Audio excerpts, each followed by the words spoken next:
इकडे पाऊस पडतो मित्रांनो खूप सारा. आपल्याकडे कोंबडी आपण बसवलेली आहे. एका बॉक्समध्ये मी ह्यावेळेस तिला बसवलेलं आहे वातावरण थंड असल्यामुळे आणि अशा वातावरणात तिने पिलं काढलेत मित्रांनो. तर हाय हॅलो नमस्कार, मी गणेश तुम्हा सर्वांचं स्वागत करतोय आपल्या गावठी दरबार यूट्यूब चॅनलवरती. तर तुम्ही ही कोंबडी आपली बघितली असेल मित्रांनो. या अगोदर या कोंबडीने पिलं काढली होती.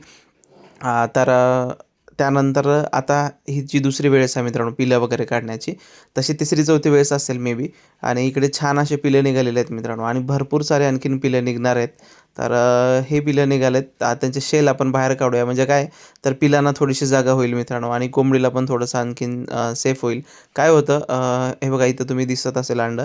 तर ह्या अंड्याला क्रॅक गेलं होतं आणि ह्याला आपण मेण लावलं होतं मेणबत्तीचं आणि त्यातून पण पिलं निघालेलं आहेत मित्रांनो. आणि ज्यावेळेस पिलं निघणार आहेत ना, त्यावेळेस थोडंसं ब्लेडने ही मेण काढायचं असतं. का तर आतून पिल्लू चोच मारत असतं आणि समजा त्याच ठिकाणी जर मेण लावलेलं असेल, तर मग पिल्लाला त्यातून बाहेर निघायला खूप अवघड जातं. त्यासाठी ब्लेडनी हे मेण तुम्ही काढून टाकू शकता मित्रांनो जस्ट. पण बी केअरफुल, नाहीतर अंडं फुटू शकतं.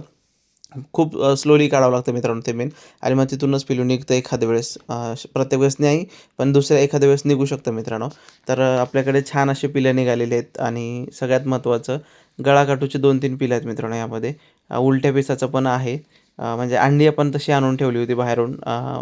बऱ्यापैकी आपल्या घरची पण काही अंडी होती आणि बाहेरची पण अंडी काही होती आणि अशी सगळी मिळून आपण अंडी ठेवली होती. त्यातून बऱ्यापैकी अशा पावसाळ्याच्या दिवसामध्ये गडगडणं वगैरे चालू असतं. इकडे पण मी लावलेलं आहे मित्रांनो. म्हणजे काय आहे, कधी-कधी कोंबडीच्या वजनामुळे ना अंड्यांना क्रॅक जात असतं मित्रांनो.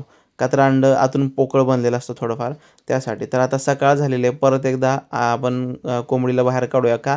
तर काही अंड्यांमधून क्रॅक गेलेले होते. म्हणजे पिलांचा आवाज पण येत होता आणि आता जे काही सुरुवातीला निघालेली पिलं आहेत ना, ती बऱ्यापैकी झालेली असतात. म्हणजे ऊब घेऊन मित्रांनो बऱ्यापैकी त्यांना एनर्जी मिळते. का तर सगळ्यात महत्त्वाचं त्यांना ऊबच हवी असते मित्रांनो. का तर तेवढ्या टेम्परेचरला ते मेंटेन राहतात. का तर बऱ्यापैकी 37°C तापमानामध्ये अंडं पण असतं आणि पिलू बाहेर आल्यानंतर पण त्याला तितकंच तापमान लागतं.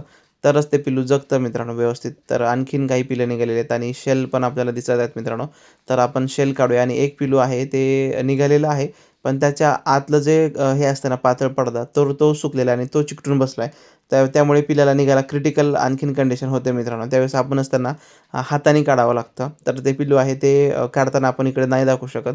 तर मी त्याला काढतो नंतर. तुम्ही बघू शकता सध्या लाईव्हमध्ये 2 पिलं निघणार आहेत. तर दोन्ही अंडे बऱ्यापैकी मोठे आहेत आणि एक अंडं जास्त मोठं आहे मित्रांनो. त्यातून पिलू पण मोठं निघतं. तर मग त्याही अंड्याला थोडीशी मदत करणार आहे. पूर्ण नाही पिलू बाहेर काढायचं, जस्ट फक्त त्याचं मान बाहेर काढायची. तर तो सगळं निघतो नंतर. म्हणजे त्या अंड्यांमधून ते पिलू बाहेर निघतं मित्रांनो. काही निघतीलच मित्रांनो. तर एकंदरीत ही पिलं कशी वाटली ते सांगा. आवडल्यास नक्की लाईक करा, शेअर करा, सबस्क्राईब करा आणि कमेंट करा. Thanks for watching.